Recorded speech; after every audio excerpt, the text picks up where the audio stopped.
Good evening, everyone. This is the recording of the class of last Wednesday, the 6th of June. And I will be starting by sharing my screen.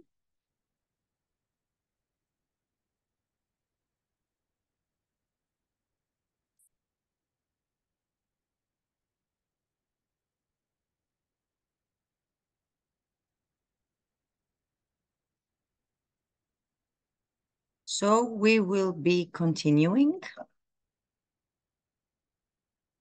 As always, take notes if you're seeing this again or for the first time. And this class is all about the 16th century, the first theater that appeared, which is Commedia dell'arte, especially in Italy. And in general, it is an era that is called Elizabethan era. So it's more strictly between 1500 and 1600, but a bit earlier also. And Commedia dell'arte is the first street theater that went outside and performed many different plays, but had always basic characters. So it is the beginning of theater as we know it. And it was really influential. We have elements of that theater still today, originating in Italy, almost back to before the 16th century. And Commedia dell'arte means comedy of the profession, referring to the professional actors who performed in this style. So they each had their own character, which we'll be seeing in a while. So it began in the early 1500s in Italy. It evolved from earlier forms of improvisational theater and street performances, many elements of Roman medieval theater traditions, and the performance were organized as traveling troupes. They performed in public squares, in temporary stages many times, and they were self-sufficient, and often they would be and feel like a family, a bit like the circus, you should think. Its golden age was from the 16th to the 17th century, and there was a bit of decay until it disappeared later. So the character types are very well known to you even today. They were characterized by its main characters, such as Harlequin, Pantalon, the Doctor, Il Dottore, and the others that we will see soon. They had very distinctive costumes and masks, so the public could know every time, whatever play, who they were. Their improvisation in their character was a key feature. Their influence, quite spread out, Commedia dell'arte gained popularity across Europe, and the Italian troops traveled to other countries also.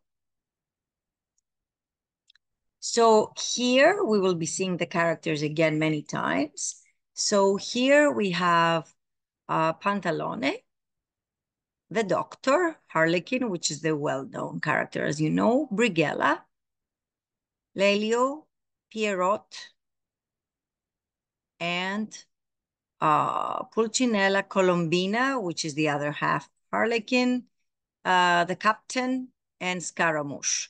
But the main characters are a bit less. We will see them one by one.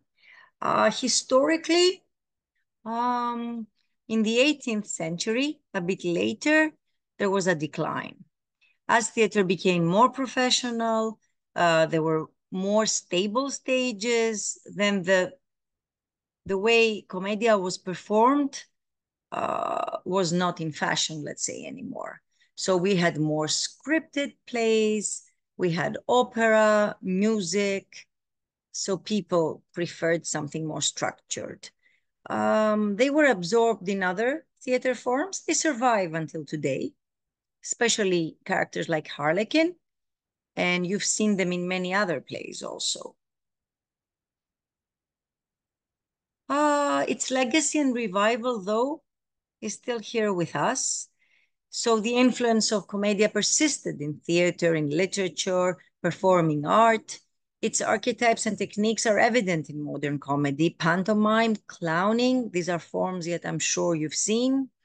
And in the 20th century, theater practitioners, especially scholars, began to revive and study commedia dell'arte. So they were teaching. There are still students because it's of its historical significance. And contemporary theater groups sometimes incorporate elements and styles into their performances. There are many useful links I had shown you for the other time, and you can explore them. So its enduring legacy lies in the vibrant characters. They had lots of spirit, they were alive, lots of improvisation. They have a lot of significance and influence in the development of Western theater. Uh, Lots of emphasis on physical comedy, masks, and the audience interaction. Something that you find in many other theater plays, but here it's really original. Commedia dell'arte was an Italian theatrical form. That's where it started, but it went on to other countries. And elements, we can find it, as we said, in many other plays, and we can recognize it because the costumes, the characters, the masks are very characteristic. So let's start with the well-known and famous Harlequin, Arlecchino, many other words. You can see the costumes are very colorful and these specific triangular shapes. So the costume of Harlequin, it's very recognizable. It's a patchwork of many colors, diamond-shaped patterns, triangles. These were actually patches, but many times you can see the same costume quite tight-fitting. His mask is a half mask. Most of the masks are half masks. It has a cheeky, funny expression. And usually as accessories, he might have a wooden bat that makes noise. So it's like a slapstick. And it's used for a comic effect. And here you see Colombina with a similar costume, but many times we might see her in white. Colombina, it's written like Columbina. In Greek, we also say Colombina. These are famous costumes even from our childhood. There would be carnival costumes. So this special costume is very similar to Harlequin. So she's like the feminine version. She has a fitted bodice, like the Renaissance costumes, and quite full, colorful skirt. She wears a mask, it's half. She has a small hat with some ribbons and feathers. She's very expressive. And many times she could be carrying a small tambourine. Pantalone. So he's a wealthy person and character. So his costume has like a long black coat. He's black and red, most significantly, and a red hat, has a vest. He's dressed quite well. And he wears a dark brown mask with a big hooked nose and large eyebrows. Usually he will have a beard and long hair. And one of his most specific accessories would be a purse, a small purse that carries money. So the small purse is a characteristic of wealthy people or upper class people. And this is the time and the era where it's the first time that we find small purses, either in mostly men, but many times in women, or their servants might have a small purse in their belt, because slowly we will have some bags emerging, but for other reasons. So here's the doctor Il Dottore, he's quite dark. He has a very nice white shirt that we can see his collar. A half mask. It's covering his nose and his forehead, so we can see him a bit more. Each mask is quite different. And he might be carrying a large book of medicine or a bottle. And in general, in the theater, the doctor is a very specific character. And in later years, you might see him carry a big bag, which is typical of a doctor. The captain, il capitano, very bright, red and yellow. He's dressed as a parody of a Spanish soldier. You know, many times when a country wants to make something funny, it might take a costume from another country. It's extravagant. He has a large hat with feathers, all decorated, a belt with a sword. That's a very specific accessory for any kind of person that is in the military. You should see that in many other pictures that we've seen and we will see in the future. His mask is long, exaggerated nose. He has a mustache, big one, upwards. And he usually has some military accessory as a sword or a dagger, but he doesn't really use it, you know? It's like an accessory for his costume. Brighella is always white, a little bit of green, sometimes with some green stripes. He's elegant. He's a servant, but very clever and cunning, a merchant also. He has a mask, a brown half mask, mischievous expression. You cannot know what he's thinking. And his accessories might be a dagger or a slapstick again for noise. Here is a nicer representation of Brighella. He's holding also a small bag, as you can see. Here's the dagger and some more information about him. Pulcinella.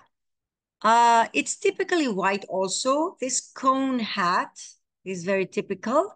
It's a loose costume. It's white.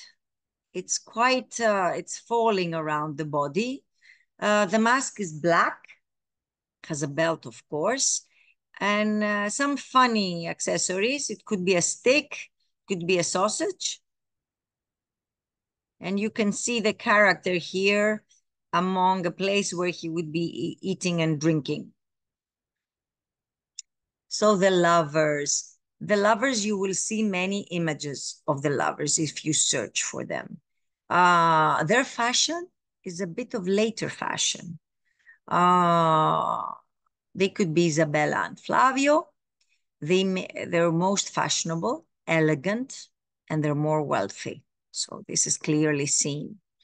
Usually they don't wear masks. They are the loving couple. And you know that the loving couple are two characters that the audience really focus upon. So if they have any accessories, they can be letters, love letters, flowers, fans, ways of communicating.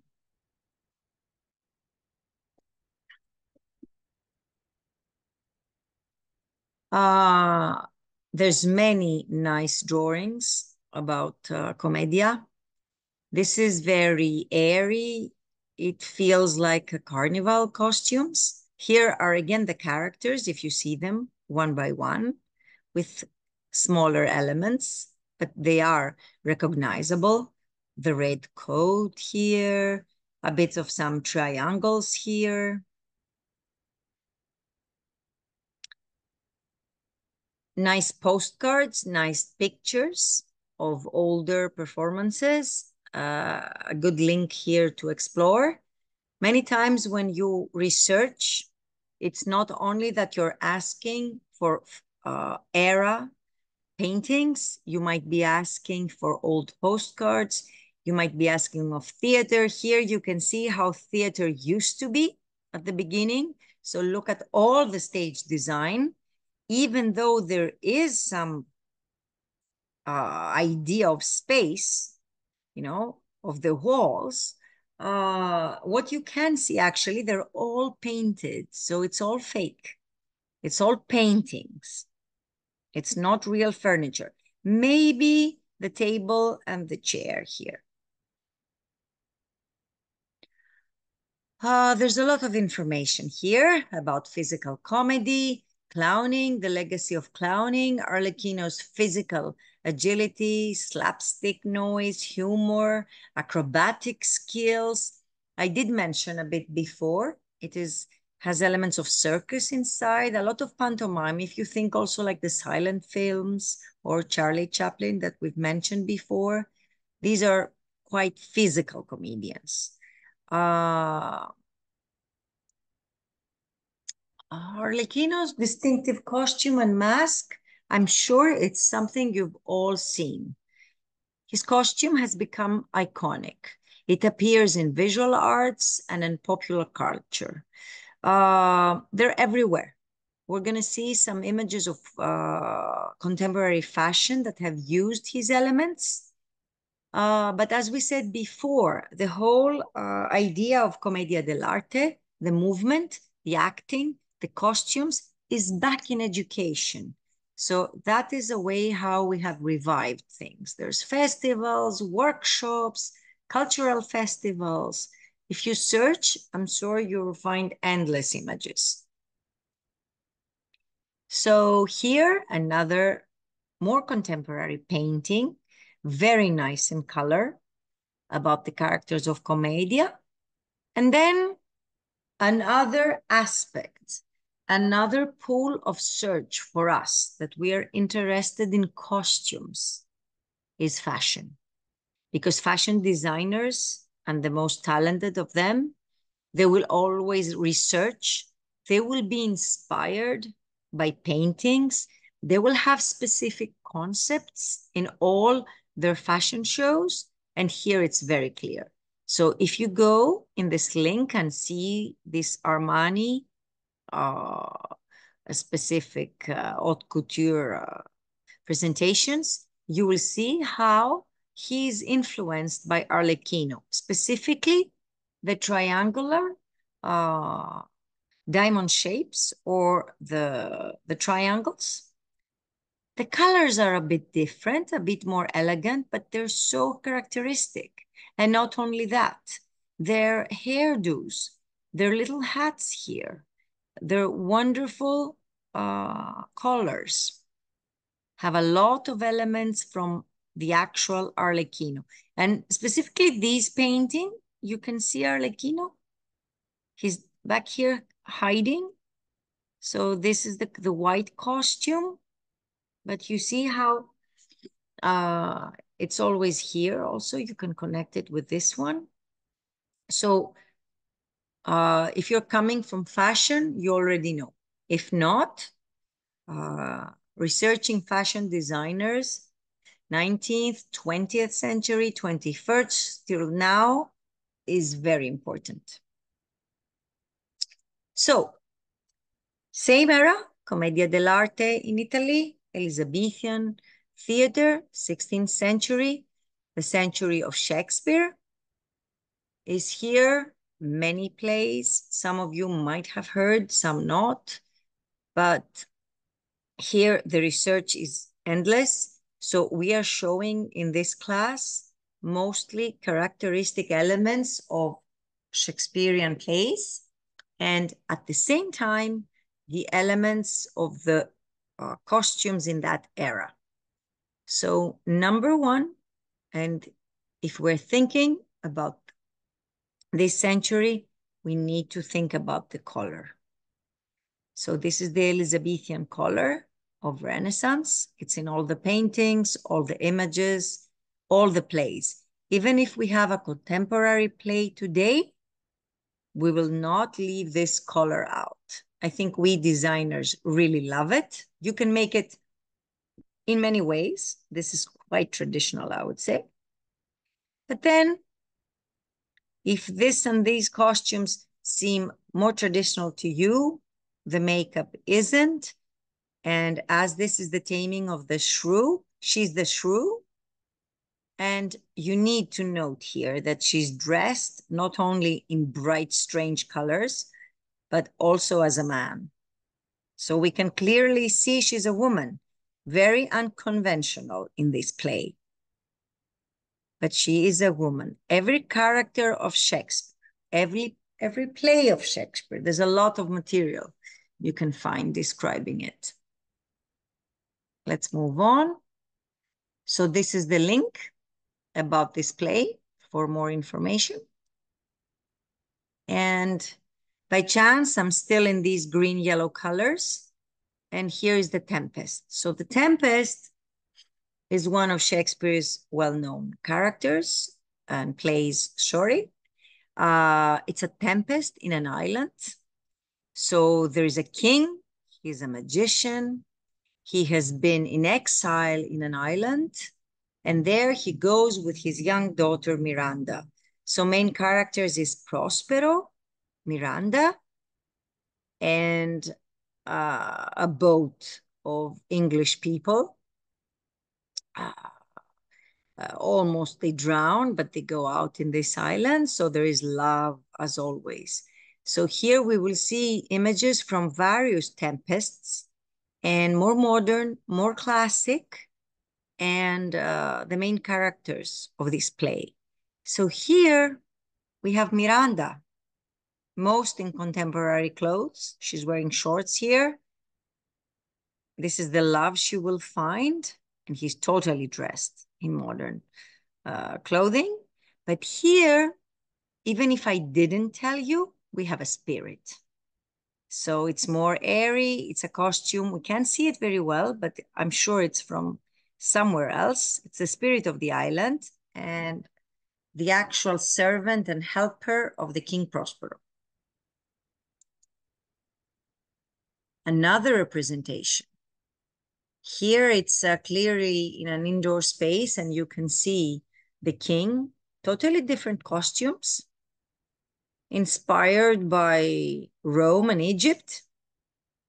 Wonderful representation of the boats in a small size. So sometimes the stage elements are not in actual size. They're actually maybe bigger than people, but many times they're smaller. Another one,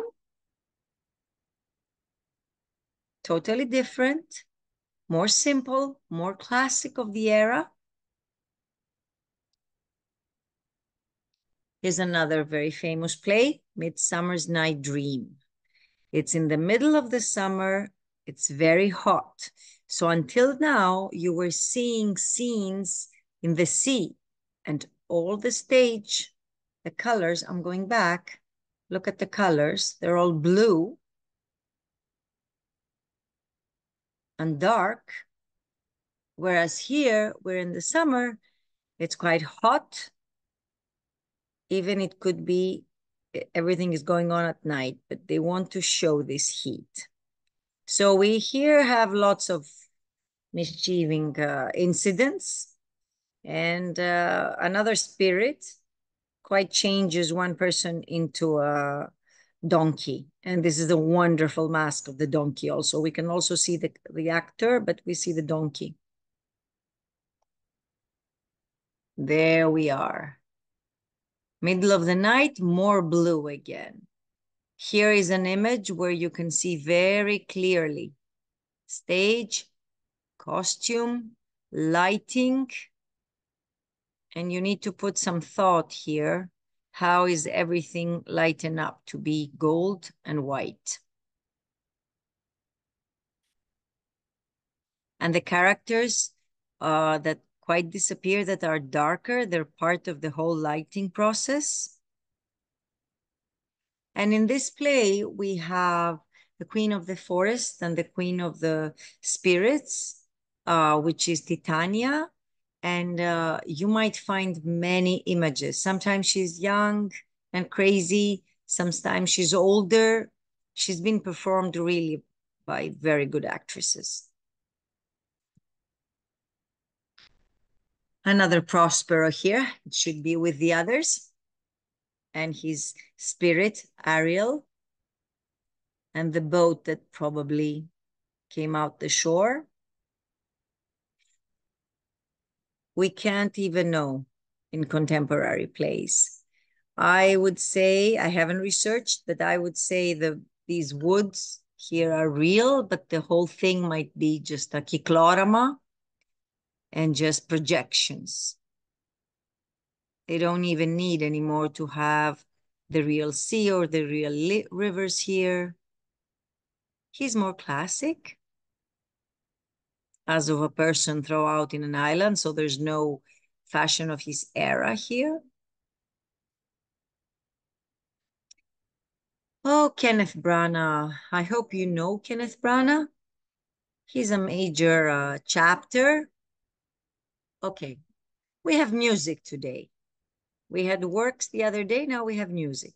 Anyway, Kenneth Branagh, the last 30 years, he has performed, directed most of Shakespeare's plays, not only in live theater in England, but also in films. So in films, it's so wonderful. He's been classic in costumes and spaces. He's been totally controversial. So wherever you need something that concerns Shakespeare, you should search what Kenneth Branagh has done.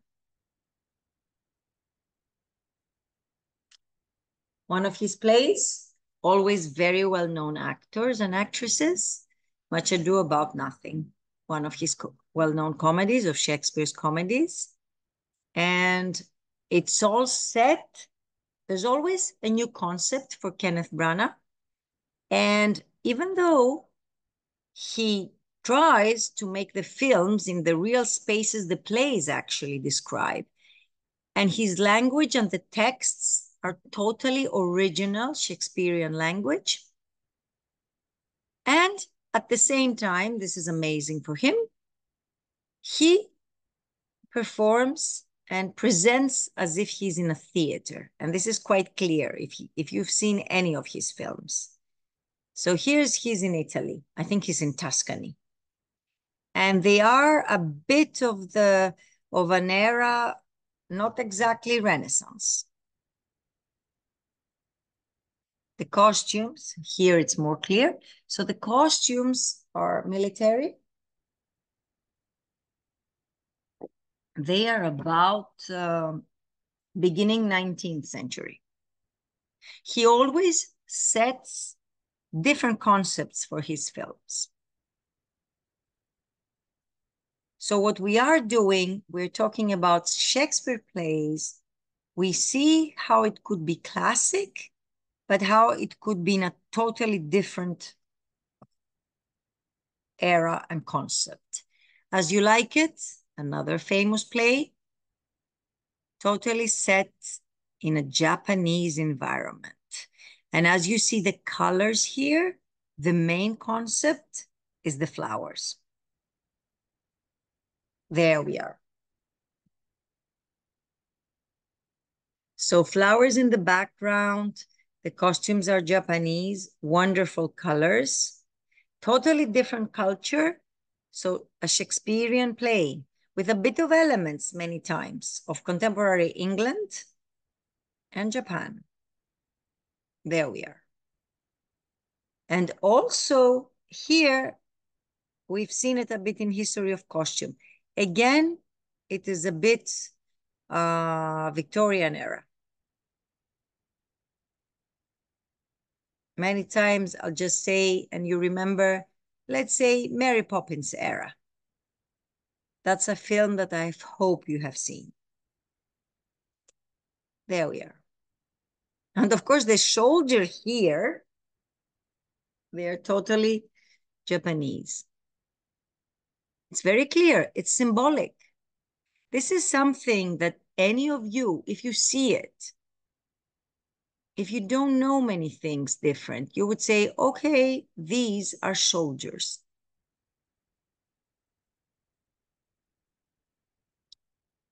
Here is a link we explored a bit the other time for those that were in the class. You need to see them. It's from an exhibition dedicated to Shakespearean costumes. They're a wonderful mix of the era of Shakespeare and Asian elements. So you see that the lower part of the body with the skirts, it's a total different influence.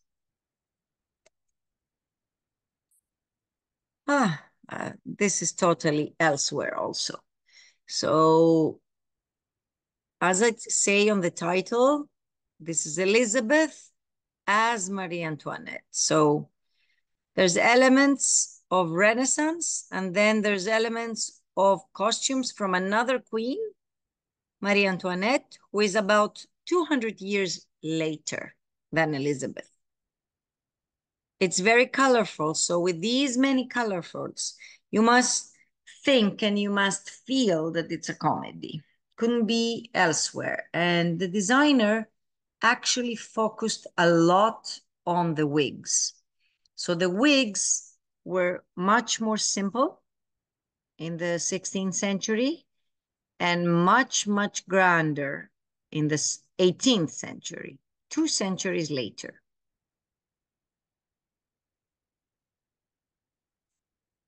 So this is information about this performance that was called The Critic. So the critic turned into a playwright, late 18th century, and he puts out a play about a Spanish armada. So he wants to introduce Queen Elizabeth and Sir Walter Raleigh, but she fuses, especially costume-wise, 2 different queens. That's an idea, probably of the director and the designer together. Couldn't be otherwise. Just a glimpse, Royal Shakespeare Company. Everything is made by hand in theater. What it changes is that maybe national theaters have so many workshops and so many elements of costumes and accessories of many years of work. And then smaller theater companies all over the world, such as we are also, we keep all our costumes and we handmade everything.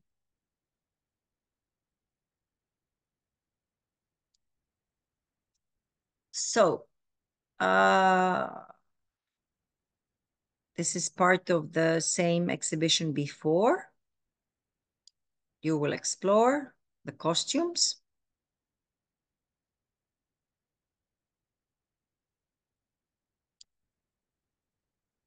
And if I choose from this era, what would I like to keep? How would I put one symbolic element of costume if I wanted it to use in contemporary theater in any kind of costume?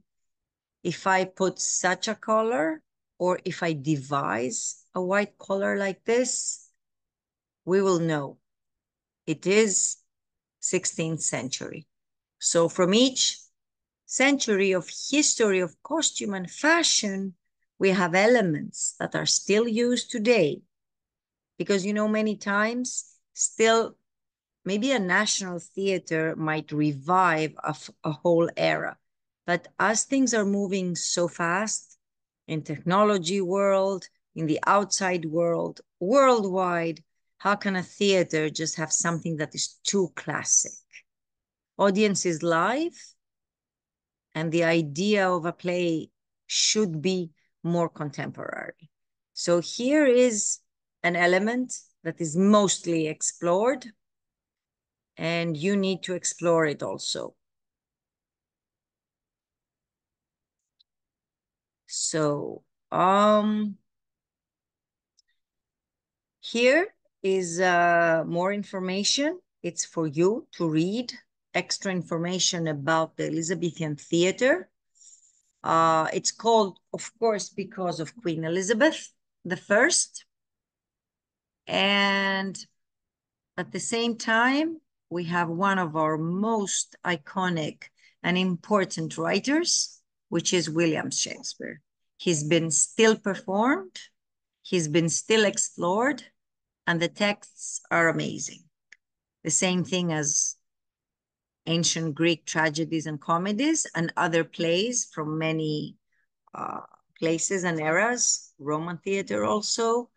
So if a play survives until today, it is quite important. So this is for you to explore. I have already sent you the presentation, and I will go to no, I did a mistake here. I'm gonna go here. So in my presentation before, you have a small exercise still to explore. And here I am presenting you some points that you need to focus upon and you need to research. And all this will be helpful to you in our summer project. So from this era, 16th century, we have costume elements that are reflected in contemporary theater plays and films. So we need to research upon that. We need to question what are the most characteristic accessories that have survived until today and have become symbols. If I'm talking accessories, it's first of all costumes. So that's one is the collar. Another could be the hats. Another could be a specific shape of the corset. You need to research. You need to collect images of men's and women's costumes. You need to think if you recognize something. Is something reminding you of something that is contemporary today, or you've seen it somewhere else? For some of the students that are seeing these classes now, please, you need to explore our first 3 presentations, because there we go through the whole history of costume and the whole, let's say, description of what a character means in a play. So also, we've talked many times, what elements can be seen as dramatic and what elements can be seen as comic as part of a costume. So I would really like you to research and name 5 at least for men and 5 for women of that century, of that era, Commedia dell'arte, Renaissance theater, Shakespeare's theater, and how do we see them today in worldwide performances, and not only theater, as I always say, also in films, of course, that are even more detailed. So I'm just putting this back here. So I'm gonna just stop the share now.